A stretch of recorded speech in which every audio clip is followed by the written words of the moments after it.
Welcome to our deep dive, and this time we're tackling the world of quality assurance. You sent us a whole bunch of stuff, articles, interview questions. Looks like somebody is getting ready for something big. Indeed, it seems like either a big interview is coming up or perhaps just a deep dive into the core of what makes quality, well, tick. And we're going to make sure that you're not just prepared, but that you really get it. What makes QA such a vital part of, well, pretty much everything? Let's break it all down. One of the things you sent us, it defines quality assurance or QA as like this process-driven approach to making sure things meet the standard. So it's more than just finding bugs in software, right? Yeah, for sure. It's way bigger than just testing. It's about building quality into every single step, right from the start, from that first idea to the finished product. So you're trying to stop those problems before they even pop up, not just reacting to them. So like baking a cake, right? You want that perfect recipe from the beginning, not just trying to slap some frosting on at the end to cover up a mistake. Exactly. And since we're talking baking, you also send us some things about software testing. It's really important to remember that software testing is just one piece of the whole QA puzzle. QA is like the whole experience, choosing ingredients to presentation, the whole 9 yards. Testing is more like checking the oven temperature, making sure it's right. Gotcha. So QA is the big picture, the whole philosophy, and testing is just one of the tools you use to make that quality happen. Now, one thing that really surprised me in one of the articles, this HIGH5 piece, was how important they said leadership skills are for people in QA. I wouldn't have thought of that right away. It might seem a little strange at first, but leadership is super important in QA. Because think about it, you're not working by yourself, right? You're working with developers, project managers, even clients to make sure there's quality across the entire project. And this HIGH5 test you sent over, it shows how important it is to know your leadership style, whether you're more of a strategist or an analyst. That makes you way more effective at making sure things are high quality. That makes a lot of sense. So you're not just like this lone wolf tester, you're a leader, you're working with people, you're solving problems, you're thinking strategically, all in one.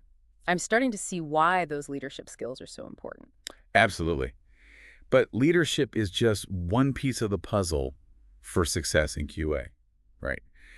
Your sources also mentioned a bunch of other really important skills. What really jumped out at you from all that stuff you sent? Well, the one that's like right there, especially if you're going to be doing an interview, is communication. You've got to be able to explain these complicated technical things to all sorts of people, and some of them might not be so tech savvy. It's like you're translating between the tech world and everyone else. That's a really great point. Clear communication is so important in QA. You're always talking to different teams, right? Explaining bugs, suggesting ways to make things better, presenting what you found.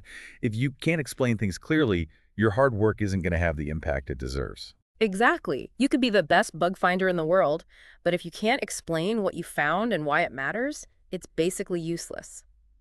And then there's that whole analytical side of things. You're always looking at data, trying to spot hidden patterns and trends. Exactly. Knowing your way around statistics and data analysis is a huge plus. You're looking at data from tests, trying to find potential problems, and using that data to make smart decisions. It's not just about gut feelings, it's about using data to make things better. So it's like being a detective, right? You're looking for clues, following the data trail, trying to figure out what's causing those bugs and how to stop them from happening again. That's a great way to put it. And of course, you can't be a good detective if you don't understand the crime scene, right? That's where technical knowledge comes in. You have to Yeah. understand the tech and processes they use in your industry, the programming languages, the testing tools, the whole shebang. Right. You need to know that software inside and out to make good tests and really get to the bottom of any issues. And speaking of getting to the bottom of issues, problem solving feels like the core of what QA is all about, wouldn't you say? Absolutely. Problem solving is what keeps QA moving forward. It's not just finding bugs, it's understanding why they're there, coming up with smart solutions, and making sure those problems don't pop up again in the future. Okay, so we've got a good foundation now. We've looked at what QA really is and all the different skills it takes. Now, I know you're thinking about that interview, and you sent us a bunch of interview questions. Want to get a sneak peek at what they might ask you? Let's jump into some of those questions. There are a few really interesting ones that get to the heart of what makes QA so cool. All right, hit me with a tough one, something that might make someone sweat a little under pressure. Okay, how about this? What are the 5 dimensions of risk? 5 dimensions. Whoa, that sounds kind of like, I don't know, a sci-fi movie or something. It might sound a little intimidating, but really it's just a way to understand and manage all the different risks that can come up when you're developing software. And it's definitely something that anyone who wants to work in QA should know about. Those 5 dimensions are cost, time, functional requirements, quality assurance, and organizational resources. So not parallel universes then, but like looking at risk from different angles, like Yeah. having 5 different, what do you call them, lenses to look at the project and see where the problems might be. Exactly. Each dimension is like a different side of risk that you have to think about carefully. Like, let's say you have a deadline, right? Yeah. That falls under the time dimension. Right. A really tight deadline, well, that could mean people rush and they don't focus on quality as much. Yeah, that makes sense. It's like trying to bake a cake in half the time. You might still get a cake, but it might not be as good or look as pretty. Right. Or let's say the budget's really small, right? Mhm. That's your cost dimension. If there's not much money, well, maybe there aren't enough resources for testing, and that could mean more bugs slip through. Like trying to build a house, but you don't have enough materials. You might have to cut some corners, and that could affect how strong the house is, the overall quality. And then there are the functional requirements, like what the software is actually supposed to do. If those are always changing, that can be a nightmare for the QA team because it's hard to make sure the software does what it's supposed to if the goalposts are always moving. Like trying to hit a moving target. Right. You're always adjusting, always aiming, and it's way harder to be accurate. Okay, I'm starting to see how these 5 dimensions all connect and why it's so important for someone in QA to understand them. What other tough interview questions might they ask? Here's one that sometimes throws people off. What do you know about bug leakage and release? This one gets to why QA is so important in the first place. Bug leakage. That sounds kind of scary, like bugs escaping and causing chaos. In a way, it is kind of like that. It's when a bug, a defect, gets past all the testing and ends up in the actual released product. And believe me, the consequences can be pretty bad, from small annoyances to, the whole system crashing. One of the things you sent over had this story about a big online store that had a bug right before a big sale. Apparently, a discount code wasn't working right, so people were getting stuff for free. That's got to be an expensive bug. Yeah, that's a perfect example of why bug leakage is such a big deal.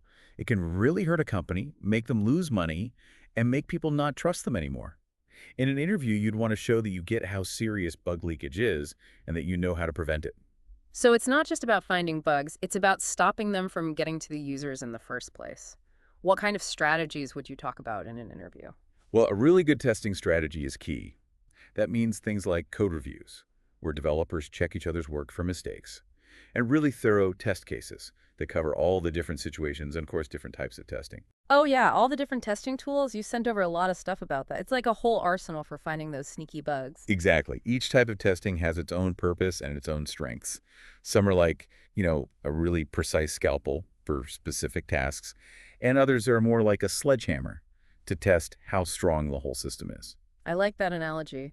So which tools in the testing toolbox should we open up first? Let's start with a classic regression testing. Regression testing. That's like when you fix one leaky faucet in your house, you got to make sure you didn't accidentally make another one start leaking. You're making sure that when you change something in the software, it doesn't break something else that was working fine. You got it.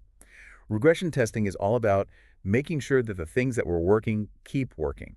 Even when you add new stuff or change things, it's about keeping things stable and avoiding those annoying moments when something that used to work suddenly stops. Makes total sense. What about ad hoc testing? That sounds more, well, ad hoc. It definitely is.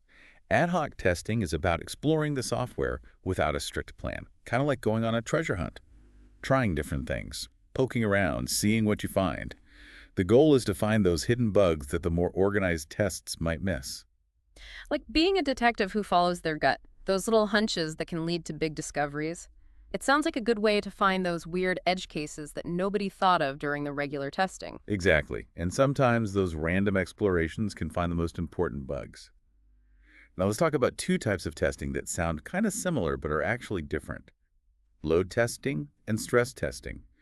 They're both about pushing the system to its limits, but in different ways. Okay, so is load testing like seeing how many people can fit in a concert hall without it being too crowded, and stress testing is like cramming everyone in until the file marshal shuts the place down? Uh-huh. Yeah, that's a great way to think about it. Load testing simulates real-world use, like how does the software perform when it's being used normally? Can it handle the number of users it's supposed to without slowing down or crashing? Stress testing is about pushing it way past that, trying to break it and see where the weak points are. So load testing is about making sure things run smoothly for the average user, and stress testing is about finding those potential points of failure that could cause a total meltdown. Exactly. And both are really important for making sure the software is reliable and strong. Now let's get a little more technical and talk about boundary testing and branch testing. Okay, those sound interesting, but I'm not really sure what they are. Tell me more. So boundary testing is about looking at the edges of the input values. Like, let's say a field needs a number between 1 and 10. You test what happens when you enter 0, 1, 10, and 11. You're looking for those edge cases where the software might act weird. Like testing the fences of your software, making sure there are no holes where something could get in or out where it's not supposed to. Yeah, great analogy. And branch testing is more about the code itself. It's about making sure that every possible path through the code is tested, every decision point, every possible outcome. So it's like exploring every possible route through a maze, making sure that no matter what the user does, the software can handle it without any problems. Exactly. You want to make sure that everything is covered so that no matter what the user does or what data they enter, the software does what it's supposed to. Now let's move on to two broader categories of testing: functional testing and non-functional testing. Okay, this sounds pretty big. Help me understand the difference. Think of it this way. Functional testing is about making sure the software actually does what it's supposed to. Does it meet the requirements? Do the features work the way they should? Non-functional testing is about how well the software does those things. So functional testing is like making sure the car can drive, and non-functional testing is like how smooth is the ride, how safe is it, how good is the gas mileage, things like that. That's a perfect analogy. Functional testing checks that the basic stuff works, and non-functional testing looks at the overall quality of the user experience. And both are really important for making a truly great product. Okay, so we've covered a lot here. We've looked at all sorts of testing types and strategies. But you said there was one more important thing to talk about for your interview prep. What else is there? Yeah, we've explored a ton of testing types and the must-have skills for anyone in QA, but how do you show off all that knowledge when you're actually in that interview? Oh, one of the articles you sent, the one about QA interview questions, it says, it's not enough to just know the answers. You got to really understand why those answers are right. It's not about memorizing definitions. You need to show them you can actually use your knowledge in real-life situations and explain how you think things through. Like knowing the recipe versus actually understanding how baking works, you can follow the steps, but if something goes wrong, you need to know how to adapt, right? Exactly. So when you're getting ready for your interview, think about your past projects, those tough situations you faced, and how you used your QA skills to solve those problems and make things better. It's about telling those stories that show off how good you are at problem solving, thinking analytically, and being a leader, and showing how passionate you are about quality. Definitely. Let them see that spark, that real excitement for creating a great product. That enthusiasm, it's contagious, and it shows you really care about QA. It's not just a job. You know, in that HIGH5 article, they had this great tip about using the STAR method when you answer interview questions. Oh yeah, the STAR method is awesome for giving clear, concise answers that make an impact.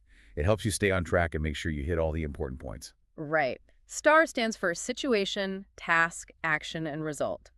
You set the scene with the situation, explain the task you were given, describe the action you took, and then highlight the good result you achieved. It's simple, but it works. It's a way to showcase your skills and experience in a way that's organized and memorable. So when you're preparing, think about specific examples from your past projects that show what you can do. So we've covered a lot of ground here. We've talked about the basics of QA, all those different testing methods, and even how to ace that interview. Feeling ready to take on the world of QA. I think you're more than ready to dive into the exciting world of quality assurance. You've got a good grasp of the principles, the processes, and the right mindset to succeed in this field. And remember, it's not just about finding bugs. It's about making quality a part of everything from start to finish. It's about being a champion for quality, a leader, a team player, and a problem solver. And as you start this journey, I want to leave you with one last thing to think about. We've talked a lot about testing software, but what about testing the process of quality assurance itself? How can you, as a future QA pro, make sure your team's approach to quality is always getting better and evolving? That's a great question to think about. It reminds us that QA is a journey. You're always learning, adapting, and refining. There's always room to grow, new things to try, and better ways to make sure we're delivering the best possible product. Exactly. So go out there and crush that interview, or if you're just exploring the world of QA, take all this knowledge and keep on learning. And if you ever need another deep dive into any topic, you know where to find us. Until next time, happy testing.